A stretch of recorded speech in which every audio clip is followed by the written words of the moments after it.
नमस्कार, आप देख रहे हैं टोटल टीवी। मैं हूं सौरभ जौहरी। हमारी खास पेशकश में आपका स्वागत है। हरियाणा में बीजेपी और कांग्रेस जिला स्तर पर मैदान में कूद पड़े हैं। दोनों पार्टियां एक दूसरे की सियासी काट में लगी हुई हैं। संगठन सृजन के नाम पर कांग्रेस जहां अपने संगठन के पुनर्गठन पर जोर दे रही है, तो वहीं सरकार की खामियों पर जोरदार तरीके से वार कर रही है। ऐसे में बीजेपी भी कांग्रेस के वार पर जिलेवार पलटवार कर रही है। बीजेपी के मंत्री, सांसद, विधायक सब जिला स्तर पर मोदी सरकार के 11 साल के काम गिनाने में लगे हुए हैं। साथ ही कांग्रेस के आरोपों और उसके संगठन सृजन को लेकर सीधे राहुल पर वार कर रहे हैं। ऐसे में किसका वार कितना सरदार, यह सवाल है।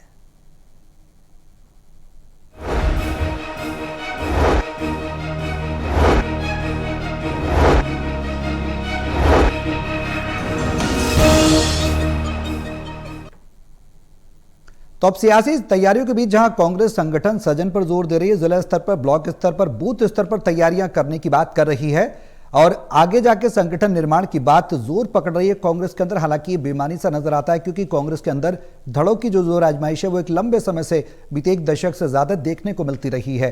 तो अब कांग्रेस की तैयारियां क्या है जिला स्तर पर? बीजेपी जो वार पलटवार कर रही है वो कितना असरदार साबित होगा, और कांग्रेस जो घेर रही है सरकार को, उनके आरोपों में उस पार्टी के, खासकर कांग्रेस की, कितना दम है? तमाम सवाल हैं जिनके जवाब तलाशेंगे। किसकी क्या तैयारियां हैं, इस पर भी चर्चा करेंगे। हमारे सहयोगी हमारे साथ मौजूद हैं। हिसार से टोटल टीवी के associate editor doctor Mahesh Kumar, Panipat से टोटल टीवी के एसोसिएट एडिटर देवेंद्र कथुरिया और वरिष्ठ पत्रकार वीरेंद्र सोरी जी हमारे साथ चर्चा में बने हुए हैं। आप सभी के साथ मैं चर्चा को आगे बढ़ाऊं, लेकिन उससे पहले एक रिपोर्ट दिखाते हैं। रिपोर्ट देखिए, फिर करेंगे चर्चा शुरू। प्रदेश में विधानसभा की लड़ाई हारने जीतने के बाद अब दोनों बड़े दल कांग्रेस और बीजेपी जिला स्तर पर एक दूसरे की काट करने और घूरने में लग गए हैं। कांग्रेस जहां संगठन सृजन के लिए मजबूत जिलाध्यक्षों की तलाश करने में लगी है, वहीं बीजेपी अपने सबसे बड़े बॉस पीएम नरेंद्र मोदी सरकार के 11 साल और हरियाणा में हैट्रिक की सरकार की कामयाबी की ब्रांडिंग में लगी है। दोनों एक दूसरे को मानो यही कह रहे हैं, तेरी कमीज मेरी कमीज से सफेद कैसे। 11 सालों में संकल्प से सिद्धि तक, यानी जो हमने लोगों के अंदर जो संकल्प पत्र जारी किए, जो हमने संकल्प लिया देश के लिए ये होना चाहिए, वो करके दिखाने का काम किया है। ये जो 11 साल है, ये बहुत ही देश को आगे ले जाने वाले, परिवर्तन करने वाले और देश के लिए बहुत ही गौरवशाली 11 साल जो है वो रहे हैं। खुद हमारे जो शीर्ष नेता श्री राहुल गांधी जी हमारे मुख्यालय में आए थे और उन्होंने AICC ऑब्जर्वर और PCC ऑब्जर्वर को संबोधित करके मार्गदर्शन दिया था। उसके मुताबिक सारे जिलों में संगठन सृजन अभियान बहुत बेहतरीन ढंग से चल रहा है। वो सभी से जो उसके दावेदार हैं उनको ले रहे हैं, डिस्कस कर रहे हैं, सीनियर लीडर्स के साथ डिस्कस कर रहे हैं और सभी जो रिपोर्ट आएगी, उम्मीद है कि इसमें जून में सारे जिलाध्यक्ष का चयन हो जाएगा और उसके बाद प्रदेश का PCC की जो है सारे जो पदाधिकारी और दूसरे एग्जीक्यूटिव कमेटी वगैरह और इधर को फिर जिले की और ब्लॉक की, वो सारा काम विधिवत तौर से शुरू हो जाएगा। गौरतलब है कि बीजेपी ने जहां मोदी सरकार के 11 साल का बखान राष्ट्रीय स्तर पर राष्ट्रीय अध्यक्ष JP नड्डा के जरिए, तो दूसरे दिन बीजेपी शासित राज्यों के मुख्यमंत्रियों के जरिए और तीसरे चौथे दिन जिलों में जिला स्तर के नेताओं को आगे करके अपनी सरकार की वाह करवाई। वहीं कांग्रेस के सबसे बड़े नेता राहुल गांधी ने अपनी दिल्ली और हरियाणा की टीम को टॉर्च लेकर दमदार जिला अध्यक्ष तलाश करने की जिम्मेदारी दी है। 21-22 भले ही अभी बीजेपी हो, पर उछल कूद कर रही कांग्रेस भी दम भर रही है। हम होंगे कामयाब एक दिन। Haryana bureau, total news.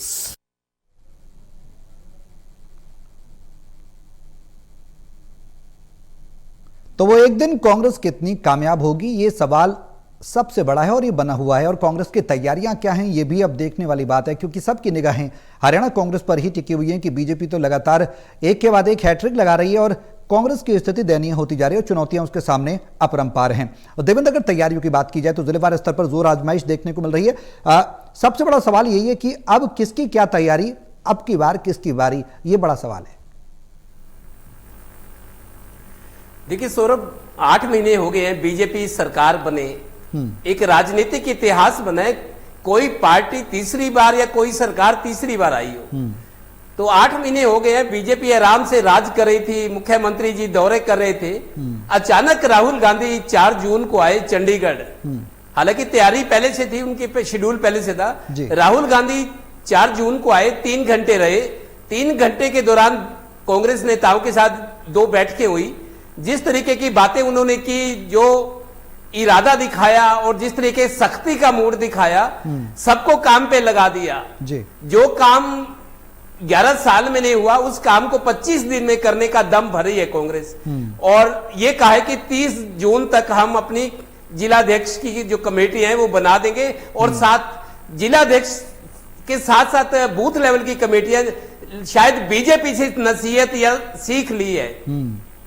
ठीक है। और देखिए, राहुल गांधी के कांग्रेस के सक्रिय होते ही इनेलो और जेजेपी ने अपनी कार्यकारिणियों का गठन शुरू कर दिया है। मतलब विपक्ष सदमे से बाहर आ गया है कि अब जो हुआ सो हुआ, गलतियां हुई, पछतावा हुआ, गलत फैसले हुए, जो हुआ, लेकिन अब जिंदगी में आगे की तरफ देखना पड़ता है। और पार्टियों के साथ भी यही है। राहुल गांधी के आते ही कांग्रेस क्या सक्रिय हुई, इनेलो और जजपा भी सक्रिय हो गई है। और आम आदमी पार्टी की एक लाइन बोलूंगा, वो भी आम आदमी पार्टी ने भी अब अपने संगठन में रिस्ट्रक्चरिंग शुरू कर दी है। तो कुल मिलाकर विपक्ष थोड़ा सा अब सक्रिय होता नजर आ रहा है। लेकिन नजर बीजेपी सरकार पर, बीजेपी संगठन पर और कांग्रेस पर है कि दोनों बड़े दल किस तरीके से प्रदेश की सियासत को आगे बढ़ाते हैं। अब महेश, किस तरीके की तैयारियां देख पा रहे हैं? जिला वार पलटवार तो चल रहा है, जिला स्तर पर जोर आजमाइश भी चल रही है, और जाहिर सी बात है कि चलनी भी चाहिए। प्रदेश में जब तक कंटेस्ट फाइट ना हो तब तक मजा भी नहीं आता। सियासी दलों के बीच में अगर टकराव की स्थिति ना बने और खासकर अपने को बेहतर दूसरे साबित करने की बात ना हो, तो जनता को भी नहीं लगता कि भाई कौन सा दल क्या है। कंपेनियन बेटर होना चाहिए, ये भी जाहिर सी बात है। किस तरीके की तैयारियां देख रहे हैं आप? देखिए, मुझे लगता है कि तैयारियों के लिहाज से भारतीय जनता पार्टी का कोई सानी नहीं है। कांग्रेस पार्टी की तैयारियों का जिक्र हम क्या करें, अभी तक तो एकजुटता ही कांग्रेस पार्टी में देखने को नहीं मिली। और अब भी जो पहले था, लोकसभा चुनाव के बाद जो विधानसभा चुनाव में एक दूसरे को निपटाने की जो कोशिश देखने को मिल रही थी, उस कोशिश में अंतर क्या है? अंतर सिर्फ इतना है कि अभी खुलकर टीवी पर बयानबाजी नहीं हो रही, एक दूसरे पर हमले नहीं हो रहे। लेकिन इस खामोशी को आप ये मत मान लें कि तूफान थम गया है। अभी तो तूफान आना बाकी है। और तूफान कब आएगा? अगर भूपेंद्र सिंह हुड्डा को नेता प्रतिपक्ष की कुर्सी नहीं दी गई तो तूफान आएगा। और ये परिस्थिति भी हो सकती है। इस बात से भी मुझे एक अतिशोक्ति नहीं लगती कि आने वाले दिनों में हो सकता है कि 1 साल के बाद या 2 या 2.5 साल के बाद ये परिस्थिति भी बने कि भूपेंद्र सिंह हुड्डा की कांग्रेस पार्टी में कंपेटेबिलिटी ही खत्म हो जाए। और उसके बाद ये परिस्थिति भी आए कि भूपेंद्र सिंह हुड्डा को अपना एक अलग क्षेत्रीय दल खड़ा करने की मजबूरी सामने आ जाए। बार बार जो राजनीति की समझ रखने वाले, खासकर कांग्रेस पर नजर रखने वाले लोग हैं, वो यही कह रहे हैं कि भूपेंद्र सिंह हुड्डा विधानसभा चुनाव हारने के बाद अब गांधी परिवार की पसंद में शामिल नहीं रह गए हैं। और यही वजह है कि नेता प्रतिपक्ष की कुर्सी अब तक भूपेंद्र सिंह हुड्डा को नहीं दी गई। और यही वजह है कि चंडीगढ़ में जब राहुल गांधी पहुंचते हैं तो कुमारी शैलजा को अपनी गाड़ी में बैठाकर ले जाते हैं, यानी राहुल गांधी के साथ जाती हैं कुमारी शैलजा। अब कांग्रेस पार्टी के, खासकर गांधी परिवार की मजबूरी क्या है? मजबूरी यह है कि भूपेंद्र सिंह हुड्डा ही कांग्रेस पार्टी में हरियाणा प्रदेश में सबसे मजबूत नेता हैं। अब सबसे मजबूत नेता को दरकिनार भी नहीं कांग्रेस पार्टी और गांधी परिवार कर पा रहा है, और उनको आगे लेकर भी अब गांधी परिवार नहीं चलना चाहता। ये सबसे बड़ा संकट कांग्रेस पार्टी के सामने इस वक्त खड़ा हुआ है। भले ही ऑब्जर्वर भेजे गए हैं, अलग अलग विधानसभा क्षेत्रों में जाने की बात कही जा रही है, लेकिन अलग अलग विधानसभा क्षेत्रों में जाने से क्या होगा? विधानसभा चुनाव से ठीक पहले भी 3 अलग अलग एजेंसी से राहुल गांधी ने सर्वे करवाया था। उस सर्वे का क्या हुआ? क्या मजबूत उम्मीदवार कांग्रेस पार्टी के लोग विधानसभा चुनाव में दे पाए? और अगर नाकाम रहे तो क्या वजह रही? वो 3 एजेंसियां जो राहुल गांधी को सर्वे रिपोर्ट दे रही थी, क्या वो गलत दे गई? या फिर टिकटों का फैसला ही कांग्रेस पार्टी ने गलत कर लिया? या फिर गांधी परिवार के पास, यानी मल्लिकार्जुन खड़गे और एआईसीसी के पास टिकटों के फैसले का अधिकार ही नहीं था? वो तमाम अधिकार भूपेंद्र सिंह हुड्डा को दिए गए और इस गारंटी के साथ दिए गए कि फ्री हैंड दिया है, सरकार आपको बनानी है। लेकिन अगर सरकार नहीं बनती है, अब दोराहे पर कांग्रेस पार्टी खड़ी है। दरअसल ना तो भूपेंद्र सिंह हुड्डा को आगे लेकर चलना चाह रही है और ना ही भूपेंद्र सिंह हुड्डा का हाथ छोड़ सकती है। है। अब संकट यहाँ बड़ा खड़ा है और जमीनी स्तर पर भी जो कार्यकर्ताओं से मन की बात समझने की कोशिश की जा रही है, ये मन की बात जो मैंने नेताओं की समझने की कोशिश की, मैंने कहा कि कुछ नेताओं से जिक्र मैंने किया कि अब तो आपका नंबर पड़ सकता है, अब पार्टी में आप सबसे पुराने हैं, पार्टी की निष्ठा भी आप जो है मानी गई है और आपका वर्चस्व भी है। तो जवाब ये मिला कि अब जिलाध्यक्ष बनकर क्या करेंगे, 2.5 लाख रुपए महीने का खर्च किस लिए करेंगे, और अगर हमने ये सब कुछ किया अभी तो क्या गारंटी है कि विधानसभा चुनाव में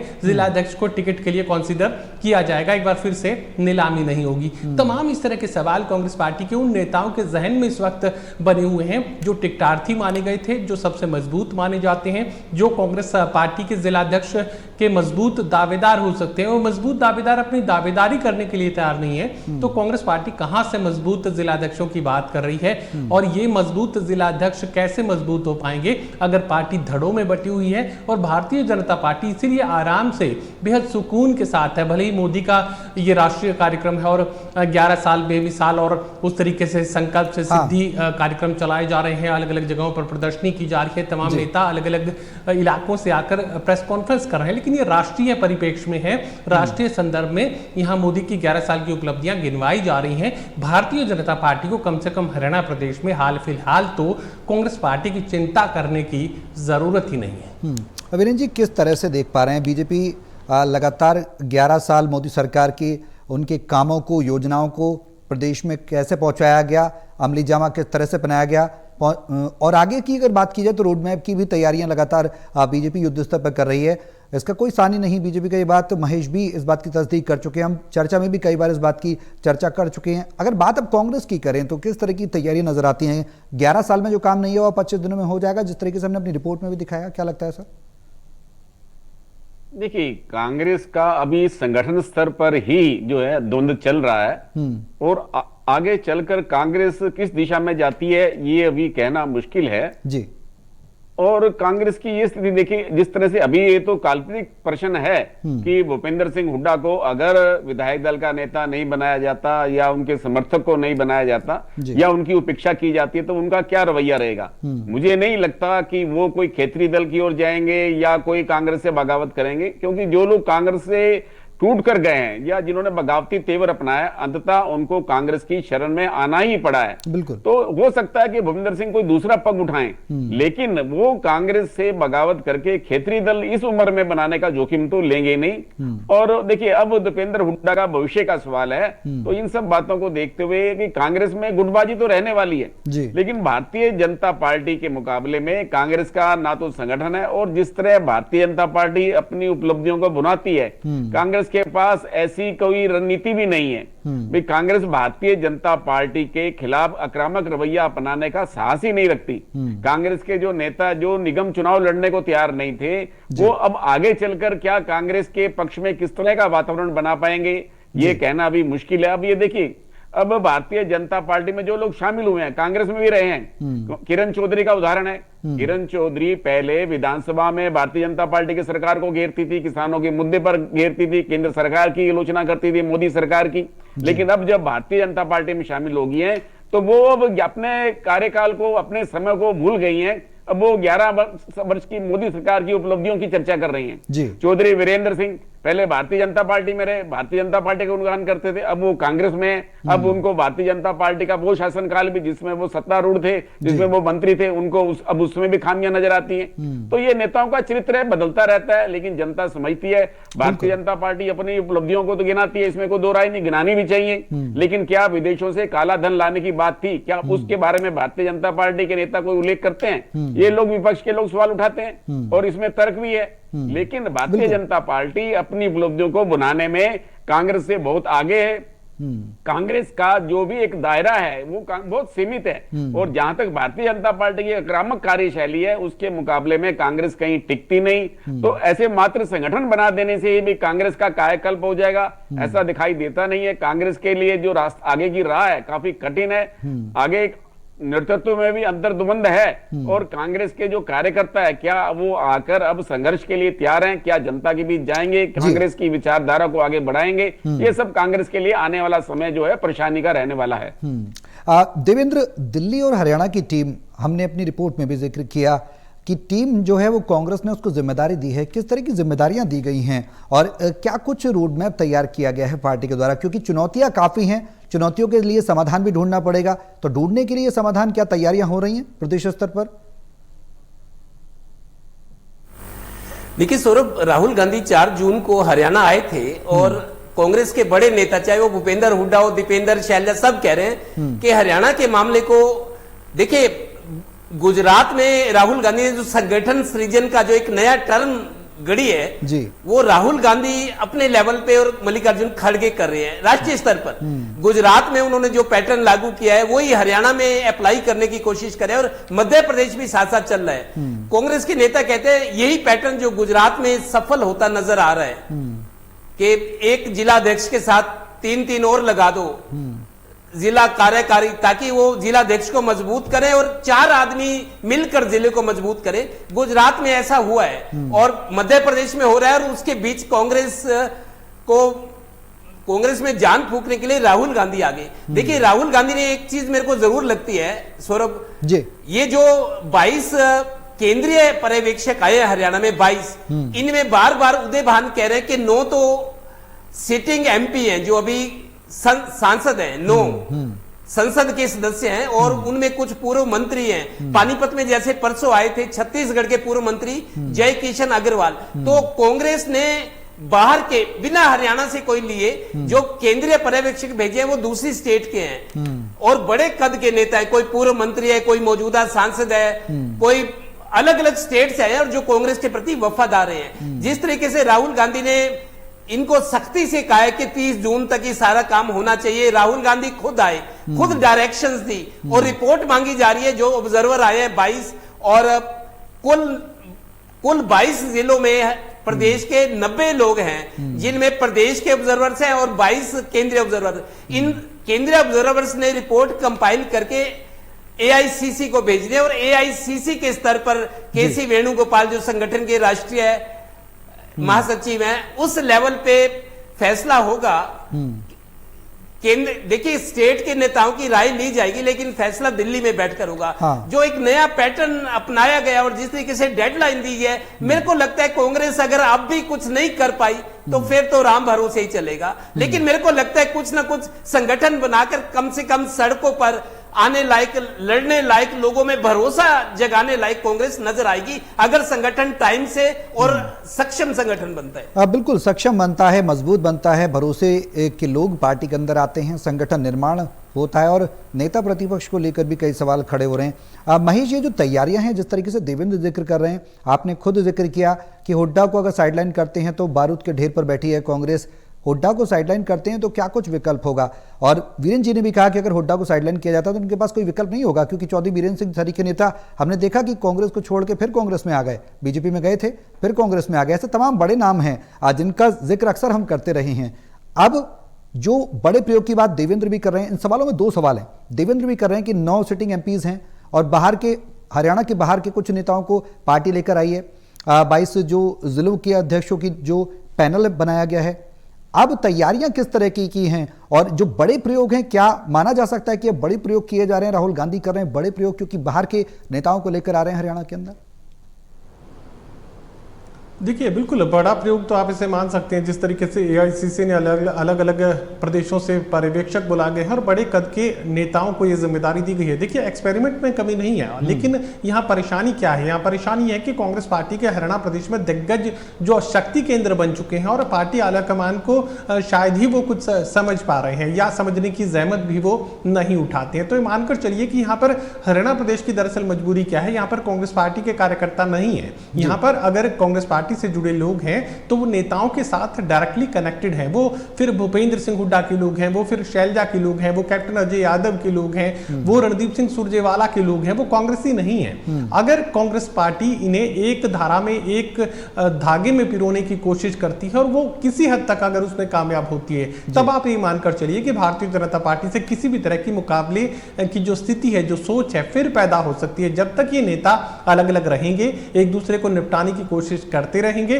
तब तक भारतीय जनता पार्टी को चिंता करने की जरूरत नहीं है। कांग्रेस पार्टी ही कांग्रेस पार्टी को निपटा देगी। ये साबित हो चुका है 2024 विधानसभा का चुनाव, जहां पर कांग्रेस ने ही कांग्रेस पार्टी को हराने का काम किया और भारतीय जनता पार्टी को ज्यादा मेहनत करने की जरूरत नहीं पड़ी। उनकी उम्मीद से कहीं ज्यादा भारतीय जनता पार्टी को हासिल हो गया। अब यहां पर बड़ा एक्सपेरिमेंट जरूर राहुल गांधी कर रहे हैं, लेकिन सबसे बड़ी जो जरूरत इस वक्त बनी हुई है, जो यहां एपी सेंटर बन चुके हैं, जो पावर का सबसे बड़ा सेंटर बन चुके हैं, भूपेंद्र सिंह हुड्डा को किस तरीके से वो डाइल्यूट करते हैं, मैनेज करते हैं, ये सबसे बड़ी बात है। देखिए, हुड्डा को नेतृत्व देकर, हुड्डा को सबसे आगे रखकर राज नहीं बना पाएगी कांग्रेस, ये शायद मुझे लगता है कि गांधी परिवार समझ गया है। लेकिन ये भी उतना ही बड़ा सच है कि भूपेंद्र सिंह हुड्डा के बिना भी कांग्रेस पार्टी का हरियाणा में अस्तित्व खतरे में आ सकता है। फिर जो दिल्ली प्रदेश में हालत हुई है कांग्रेस पार्टी की, शून्य पर, बार बार शून्य पर विधानसभा चुनाव में जो रिपोर्ट कार्ड है वो कांग्रेस पार्टी का आ रहा है। और एक वक्त था जब शीला दीक्षित बार बार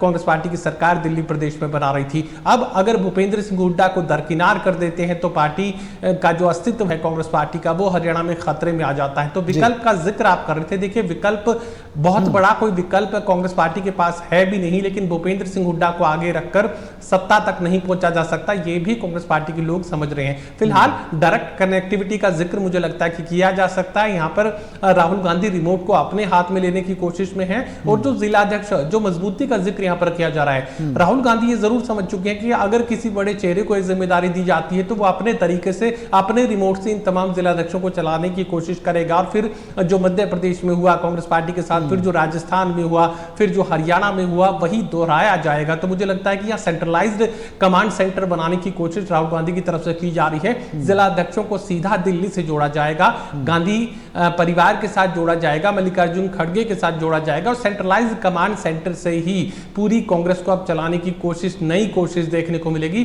कम से कम ये जो कार्यशैली देखने को मिल रही है वो यही साबित कर रही है कि अब बड़े चेहरों को, बड़े नेताओं को और बड़ा करने की कोशिश कांग्रेस पार्टी के लोग नहीं करेंगे। जिलाध्यक्ष तय करेंगे और उन जिलाध्यक्षों को सीधा दिल्ली के कमांड सेंटर से कनेक्ट करने का काम करेंगे। आदेश वहीं से मिलेंगे और जिलाध्यक्ष उसे अमली जामा पहनाएंगे।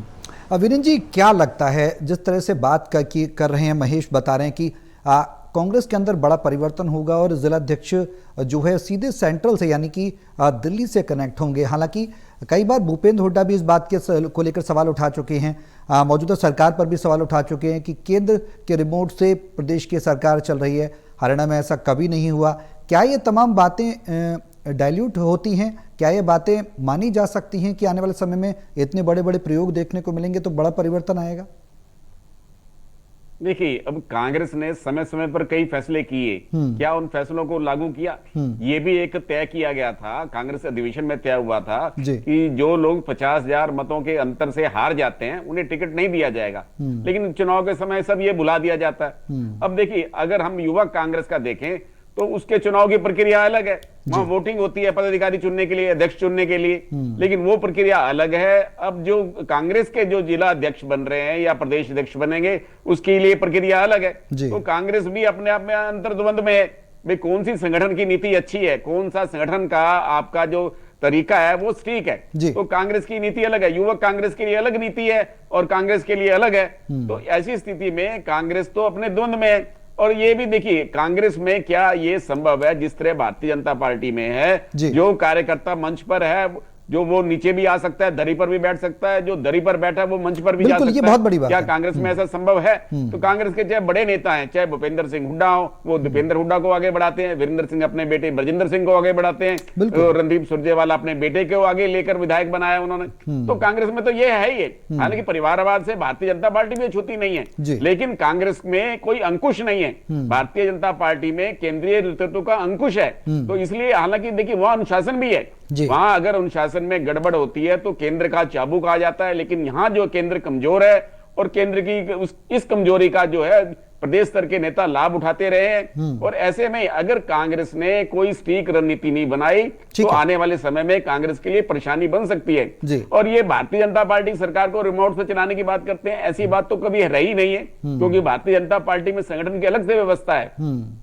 कांग्रेस में ऐसा चलता रहा है, पहले बनारसी दास गुप्ता रहे हैं, उनको बंसीलाल जी चलाया करते थे, ऐसा कहा जाता है। तो अलग अलग समय में कांग्रेस की रणनीति रही है। जब मुख्यमंत्री थे वो केंद्र के उस पर निर्भर रहते थे, जो केंद्र की दया पर निर्भर थे कांग्रेस के मुख्यमंत्री। लेकिन भारतीय जनता पार्टी में संगठन के प्रति एक जिम्मेदारी होती है, तो ऐसे में हर पार्टी की अपनी अपनी रणनीति होती है। लेकिन ये कि कांग्रेस के लिए अब आने वाला समय जो है वो चुनौतीपूर्ण है। कांग्रेस को अपना विस्तार करना है और लोगों में ये भाव जागृत करना है कि कांग्रेस ही भारतीय जनता पार्टी का विकल्प बन सकती है। कांग्रेस के प्रदेश स्तर के नेता जो हैं उनकी विश्वसनीयता और साख तभी बढ़ेगी कि जब वो जनता से जुड़े रहेंगे। देवेंद्र, एक अहम सवाल है और शॉर्ट में मैं आपसे जवाब भी चाहूंगा। कांग्रेस जो है वो सरकार की कमियों पर जोर दे रही है। हमने देखा विधानसभा चुनाव, लोकसभा चुनाव में जिस तरीके से एंटी इनकम्बेंसी फैक्टर था उसका फायदा नहीं उठा पाई कांग्रेस। क्या संगठन निर्माण के दरमियान उसका फायदा उठा पाएगी पार्टी? क्योंकि जोर सरकार की खामियों पर दिया जा रहा है, कमियों पर दिया जा रहा है, उसका कितना असर देखने को मिलेगा शॉर्ट में? देखिए, कांग्रेस फायदा ये नहीं उठाई एंटी इनकम्बेंसी का, क्योंकि संगठन नहीं था, फिर आपस में एकता नहीं थी। टिकटों का बंटवारा गलत हुआ तो एकजुट होकर पार्टी नहीं लड़ी। अब संगठन अगर अच्छा बन जाता है, देखिए दीपेंद्र हुड्डा को भी लग रहा है कि पार्टी डूबेगी तो तुम भी डूबोगे। भाई दीपेंद्र हुड्डा का उज्जवल भविष्य भूपेंद्र हुड्डा देखना चाह रहे हैं, उसको आगे बढ़ाना चाह रहे हैं कि मेरे रहते हुए दीपेंद्र हुड्डा वहां पहुंचे जहां मैं चाहता हूं। लेकिन संगठन मजबूत बना तो मेरे को लगता है पार्टी में सुधार हो सकता है। देखिए, कमजोरियां दूर हो सकती है, सवाल यह कि आपको त्याग करना पड़ेगा, आपको सवार छोड़ना पड़ेगा। और भूपेंद्र हुड्डा ये नहीं चाहेंगे कि कांग्रेस डूबेगी तो फिर भूपेंद्र हुड्डा भी डूबेंगे। ये दिमाग में बात रखनी पड़ेगी। मैं शॉर्ट कमेंट चाहूंगा संक्षेप में, आगे क्या? देखिए, ये मानकर चलिए कि यहाँ भूपेंद्र सिंह हुड्डा की जो कंपेटेबिलिटी है, जो स्वीकार्यता है गांधी परिवार में, वो अब घटी है विधानसभा चुनाव हारने के बाद। भले ही किसी तरह का कोई नतीजा यहाँ पर ना निकला हो, भले ही प्रदेशाध्यक्ष ना बदला गया हो, लेकिन यहाँ बहुत कुछ बदलने की कोशिश जरूर गांधी परिवार करता हुआ नजर आ रहा है। और ये तो तय मानिए कि भूपेंद्र सिंह हुड्डा को जो पहले इख्तियारात, जो अधिकार कांग्रेस पार्टी में मिले हुए थे, उसमें कटौती तो जरूर होगी। चलिए, बहुत शुक्रिया आप सभी का हमारे साथ इस चर्चा में शामिल होने के लिए। जिलावार सियासी वार पलटवार जरूर चल रहा है। कांग्रेस जहां जिला अध्यक्षों की नियुक्ति पर जोर दे रही है, नए नए टीम का निर्माण किया जा रहा है, संगठन के पुनर्गठन की बात की जा रही है, तो वहीं बीजेपी भी कांग्रेस को नेता प्रतिपक्ष और संगठन निर्माण को लेकर घेर रही है। साथ ही बीजेपी 11 साल मोदी सरकार के, केंद्र सरकार के बेमिसाल के तहत योजनाओं को जनता तक पहुंचा रही है, गौरवशाली बता रही है। अब देखना होगा कि किसकी क्या कुछ तैयारियां हैं, कौन कितना तैयार है और जनता के साथ कितना कमबैक कर पाएगी कांग्रेस, ये सबसे बड़ा सवाल है। देखना बेहद दिलचस्प होगा। मेरे साथ इस खास पेशकश में बिगले बस इतना ही। नमस्कार।